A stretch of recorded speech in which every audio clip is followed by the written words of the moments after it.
ঈদের দিন আনন্দের দিন, খুশির দিন। তবুও আমাদের চারপাশে এমন অনেক যুবক আছেন যারা এই দিনটির বেশিরভাগ সময় ঘুমিয়েই কাটিয়ে দেন।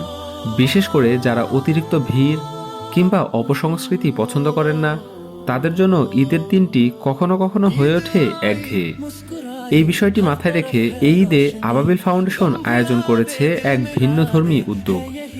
আজ ঈদের বিকেলে কালোখালী সরকারি কলেজের মাঠে জমে উঠেছিল এক প্রাণবন্ত আয়োজন, খেলাধুলার মাধ্যমে আনন্দ ভাগাভাগির এক সুন্দর মুহূর্ত। এই আয়োজনে যে কেউ তাৎক্ষণিকভাবে অংশগ্রহণ করতে পেরেছেন, আর অংশগ্রহণকারীদের জন্য ছিল আকর্ষণীয় পুরস্কারের ব্যবস্থা। পাঞ্জা লড়াই, দড়ি টানা, পুশ আপ, এমন আরও বেশ কিছু মজার ও প্রতিযোগিতামূলক খেলার আয়োজন ছিল এখানে। गम भुला कर आज खुशियां बांट लो, मुस्कुराओ और दुआएं मांग लो। रहमतों का आज साया छा गया, देखो कैसा प्यारा तोहफा गया। रहमतों का आज साया छा गया, देखो कैसा प्यारा तोहफा गया। तोहफा ये आही।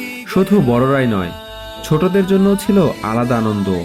মোরগ লড়াই সহ নানান ধরনের খেলা, যেখানে তাদের হাসি খুশিতে মুখর হয়ে ওঠে পুরো মাঠ। এই ঈদের আনন্দময় দিনে আমাদের উচিত অপসংস্কৃতি থেকে দূরে সরে এসে হালাল ও সুন্দর বিনোদনের দিকে ফিরে আসা। আর সেই লক্ষ্য নিয়েই খুব ছোট পরিসরে হলেও এবছর এই আয়োজনের সূচনা করেছে আবাবিল ফাউন্ডেশন। ইনশাআল্লাহ ভবিষ্যতে এই আয়োজন আরও বড় পরিসরে করার স্বপ্ন নিয়ে এগিয়ে যাচ্ছে তারা। আর সেই পথ চলায় প্রয়োজন আপনার আন্তরিক সহযোগিতা এবং স্বতঃস্ফূর্ত অংশগ্রহণ। राह हक के मुसाफिरों, हिम्मतों से काम लो, आओ मिलकर इस खुशी में रब का अपने नाम लो। राह हक के मुसाफिरों, हिम्मतों से काम लो, आओ मिलकर इस खुशी में रब का अपने नाम लो। एक